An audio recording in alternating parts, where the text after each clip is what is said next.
Salut tout le monde! Aujourd'hui, vous allez découvrir un projet scientifique digne d'un film de science-fiction, mais qui se déroule en réalité. Imaginez, des loups préhistoriques, disparus depuis plus de 12 000 ans, ressuscitent sous nos yeux.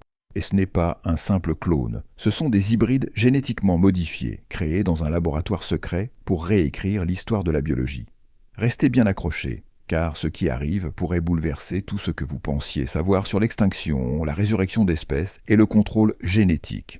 Le Hénociondirus, surnommé loup terrible, était une bête imposante qui vivait il y a 12 000 ans, bien avant l'arrivée des loups modernes. Ce loup-là n'était pas comme le loup gris que l'on connaît. Il mesurait 1,50 m de long, avec des dents incroyablement tranchantes et une mâchoire surpuissante capable de déchirer les plus grandes proies.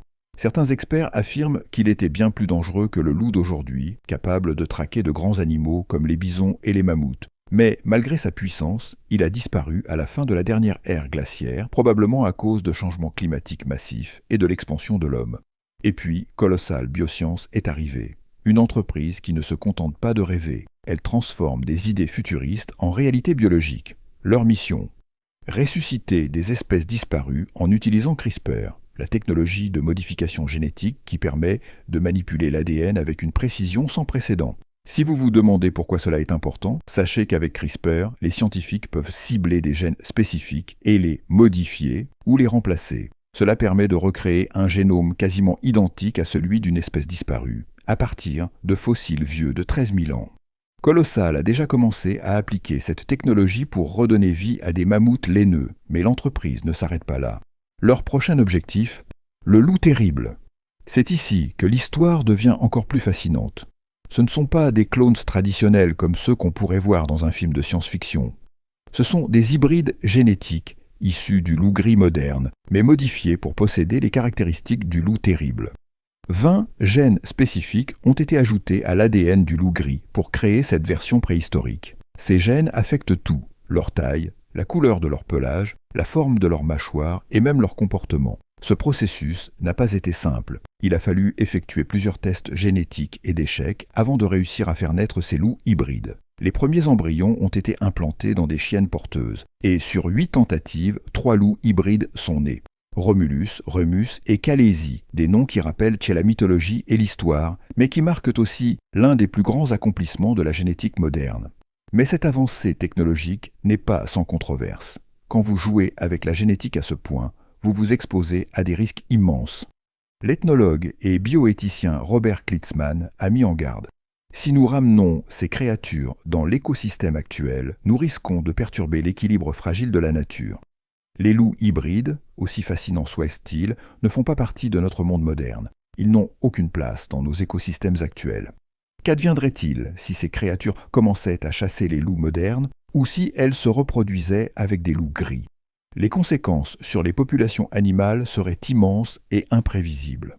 Vous pourriez vous demander pourquoi faire cela. Après tout, les loups terribles ne sont plus là depuis des milliers d'années. Colossal Bioscience affirme que l'objectif ultime n'est pas de jouer à Dieu, mais plutôt de sauver des espèces en danger, comme le loup rouge ou même le bison. Si cette technologie peut ressusciter une espèce éteinte, pourquoi ne pas l'utiliser pour protéger celles qui sont sur le point de disparaître? Mais la question éthique se pose.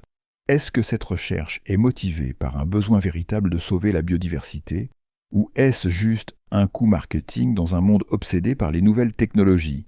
Tom Brady, Paris Hilton et Peter Jackson figurent parmi les investisseurs. Leur objectif est de commercialiser ces expériences, mais peut-être que derrière tout ça, il y a une vraie volonté de réécrire les règles de la nature. Et ce n'est que le début. Colossal veut aller encore plus loin. Leur but ultime est de ramener à la vie des mammouths laineux dans les steppes gelées de la Sibérie, où ces géants pourraient, à terme, stabiliser les écosystèmes et même lutter contre le changement climatique. Les scientifiques envisagent que les mammouths puissent créer des herbages qui retenaient le carbone et inversent en partie les effets du réchauffement global. Est-ce de la folie ou un vrai espoir pour notre planète? Quoi qu'il en soit, le projet de Colossal est un véritable pionnier dans l'évolution de la biotechnologie. Il soulève des questions profondes sur le pouvoir de l'homme sur la nature, sur les conséquences imprévisibles de telles expériences, et sur la place de l'éthique dans le progrès scientifique. Mais la question est désormais sur la table. Si l'homme peut ressusciter des espèces disparues, qui sommes-nous pour décider quelles espèces méritent de revenir? Ou ne devrions-nous pas plutôt nous concentrer sur celles qui sont en danger immédiat? Si ce voyage au cœur de la biotechnologie et de la génétique vous a intrigué, n'oubliez pas de vous abonner, de liker et de commenter. Que pensez-vous de la résurrection des espèces? Est-ce un projet porteur d'espoir ou un danger pour notre planète? À très vite pour une nouvelle aventure scientifique.